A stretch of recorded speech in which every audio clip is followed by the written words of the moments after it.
Hello everyone, मैं विवेक डोभाल और आप सभी का स्वागत मेरे यूट्यूब चैनल एवं फेसबुक पेज तथा टेलीग्राम चैनल विवेक डोभाल ऑफिशियल में। आप सभी को पता होगा कि आजकल जो हमारी उत्तराखंड करंट अफेयर्स जिसमें कि जीके जीएस हम लोग सभी को शामिल कर रहे हैं और ये जो करंट अफेयर्स जो हम लोग तैयार कर रहे हैं इसका जो आज भाग 3 यानी कि सीरीज 3 है, जिसको कि हम हफ्ते में एक या दो बार जो है अवश्य आपके सामने लाते हैं। तो जो ये करंट अफेयर जो तैयार किया जा रहा है ये उत्तराखंड कनिष्ठ आयोग के लिए एवं अन्य जो एग्जाम जैसे कि अभी प्रवक्ता का स्क्रीनिंग का भी आया हुआ है तथा पुलिस हो गया, सीजपाल हो गया, अन्य भी जो तमाम जो एक दिवसीय जो पेपर जो हो रहे हैं उनके लिए हम लोग क्या करें ये तैयार कर रहे हैं। ठीक है, तो आज का जो पहला क्वेश्चन है, भारत दुनिया में चावल का सबसे बड़ा निर्यातक है जो कुल वैश्विक निर्यात का 41.2% हिस्सेदारी के साथ पहले स्थान पर है। ये 2024 का डाटा है जो कि अभी हाल ही में हुआ है, अक्टूबर में हुआ है। अब इसमें आपको क्या याद करना है कि अभी आपसे क्वेश्चन क्या बनेगा, सीधे सीधे क्वेश्चन बना देगा कि वर्ष 2024 के आधार पर या अकॉर्डिंग टू 2024 चावल निर्यातक में पहला स्थान किसका बना है। तो चावल निर्यातक में पहला क्रम बना है अपने भारत का। ये यूकेपीएससी क्या क्वेश्चन बनाएगा कि चावल उत्पादन में भारत का जो पहला क्रम रहा है, कितने प्रतिशत जो है हिस्सेदारी जो है निर्यातक में जो है भारत की है। तो 41.2% हिस्सेदारी है। ठीक है, इसके साथ ही अगर मैं बात करूं कि थाईलैंड जो है 14.6% जो है वो निर्यात करता है, वियतनाम 19.9, पाकिस्तान 7.8% जो क्या करता है अपने कुल उत्पादन का जो है वो निर्यात करता है। चावल के उत्पादन की अगर हम बात करें तो विश्व में जो है चावल के प्रोडक्शन के मामले में भारत का कौन सा क्रम है, अपने भारत का दूसरा क्रम है। चावल के निर्यातक में भारत का कौन सा क्रम हो जाएगा, इस पहला क्रम हो जाएगा निर्यातक के रूप में। उत्पादन के मामले में अगर हम बात करें तो भारत का कौन सा क्रम है, दूसरा क्रम हो जाएगा। ठीक है, और एक दूसरा डाटा भी सामने हमारे पास आता है कि 2023-24 में क्या हुआ। 2023-24 में चावल का उत्पादन 135.5 मिलियन मीट्रिक टन उत्पादन होने का अनुमान भी लगाया जा रहा है। अब इसका डाटा नहीं आया है लेकिन 135.5 मिलियन मीट्रिक टन जो है उत्पादन होने का अनुमान है अभी।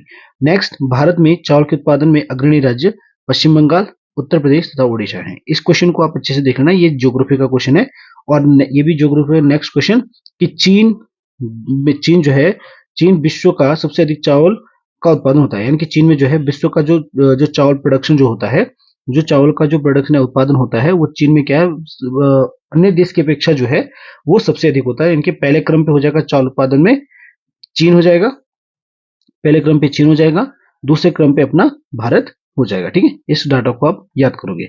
ये इंपॉर्टेंट क्वेश्चन थे पहले क्वेश्चन के। दूसरा क्वेश्चन है कि हाल ही में युवा संगम पोर्टल, ये डायरेक्ट क्वेश्चन पूछा जाएगा, इसमें कोई ज्यादा पीएचडी नहीं करनी है, कि हाल ही में युवा संगम पोर्टल शिक्षा मंत्रालय के द्वारा क्या कराए लॉन्च किया गया। ठीक है, ये इंपॉर्टेंट क्वेश्चन है। क्वेश्चन नंबर 3 क्या बोल रहा है, 2024 का राष्ट्रीय जल पुरस्कार किस राज्य को दिया गया है। ओडिशा राज्य को 2024 का जल पुरस्कार दिया गया है। ठीक है, ये क्वेश्चन बहुत ही ज्यादा महत्वपूर्ण है, डायरेक्ट क्वेश्चन पूछा जाएगा। ठीक है, क्वेश्चन नंबर 4 है, हाल ही में ईश्वर ऐप, ये क्वेश्चन अवश्य आएगा।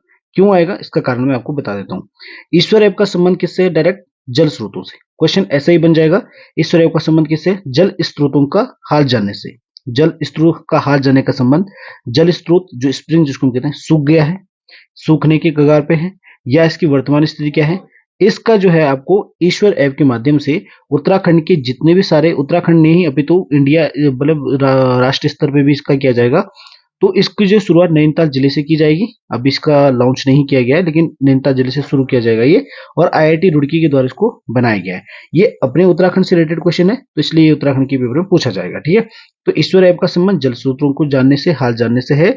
इसकी शुरुआत जो है नैनीताल जिले से की जाएगी और इसको किसके द्वारा बनाया गया था, आईआईटी रुड़की के द्वारा बिल्ट बनाया गया था। ठीक है, क्वेश्चन नंबर 5 क्या बोल रहा है, क्वेश्चन नंबर 5 है, डेरान साइमन जेम्स को वर्ष 2024 का अर्थशास्त्र का नोबेल पुरस्कार दिया जाएगा।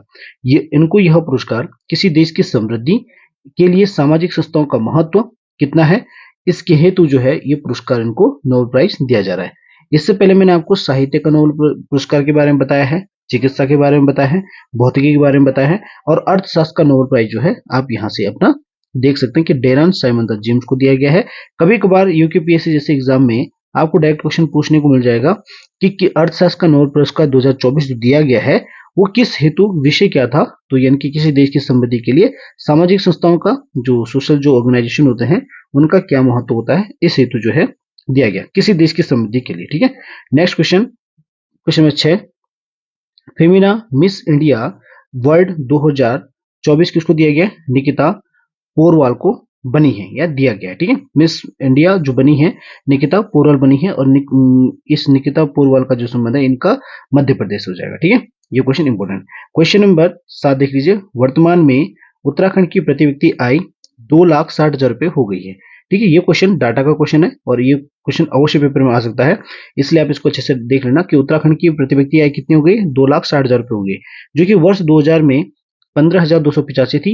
अब तक 26% की वृद्धि हुई है। ये क्वेश्चन आपको पास डायरेक्ट यहां से मिलेगा कि वर्ष 2000 से लेकर के 2024 तक उत्तराखंड की प्रति व्यक्ति आय में कुल कितने प्रतिशत वृद्धि हुई है। तो ये क्वेश्चन डायरेक्ट यहीं से पूछा जाएगा कि 26% क्या है? वृद्धि हुई है।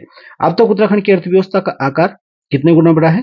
24 गुना बढ़ा है। क्या पता ये क्वेश्चन भी आ सकता है, इसको आप अच्छे से देख लेना एक बार। ठीक है, क्वेश्चन नंबर 8। हाल ही में मध्य प्रदेश सरकार ने लू हीट वेव को प्राकृतिक आपदा घोषित की है। इस क्वेश्चन को डायरेक्ट ऐसे देख लेना कि लू हीट वेव को किस राज्य के द्वारा अभी जो है प्राकृतिक आपदा घोषित किया है? मध्य प्रदेश सरकार के द्वारा। Question number 9। ये तो क्वेश्चन आपको कई बार पेपर में देखने को जरूर मिला होगा। ग्लोबल हंगर इंडेक्स रिपोर्ट, इसको कहते हैं भूख सूचकांक, है ना।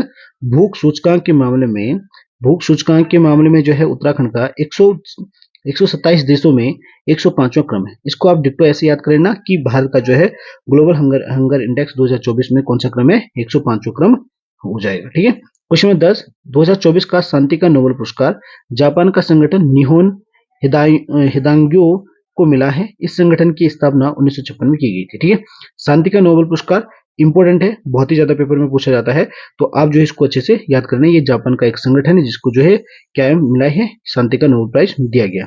ये पुरस्कार इनको जो है परमाणु से संबंधित जितने भी सब इनको रोकथाम लगाने के लिए जो है इनको ये पुरस्कार दिया गया। ठीक है, क्वेश्चन नंबर जो ये पिछली सीरीज का जो 2 का जो क्वेश्चन था, वो क्वेश्चन था कि राज्य का पहला बाल मित्र थाना कहाँ है? डालन वाला थाना हो जाएगा देहरादून में ही, और 2021 से ये थाना बनाया गया है। और आज का जो प्रश्न है, राज्य सेवा में महिलाओं को कितने प्रतिशत का आरक्षण दिया जाता है या दिया गया है? जो भी है, ये उत्तराखंड की बात हम कर रहे हैं। ठीक है, उत्तराखंड राज्य सेवा में महिलाओं के लिए कितने प्रतिशत आरक्षण है? तो ये इसका आंसर आपको जो कमेंट बॉक्स में देना है। किसी को यदि नोट्स चाहिए होते हैं तो आप हमारे इस वाले नंबर पे जो है संपर्क कर सकते हैं। तो ये सीरीज आपको कैसे लगा, इसका जो है हमें कमेंट बॉक्स में जरूर अपना बताएं, अपना मंतव्य बताएं। इसके साथ धन्यवाद।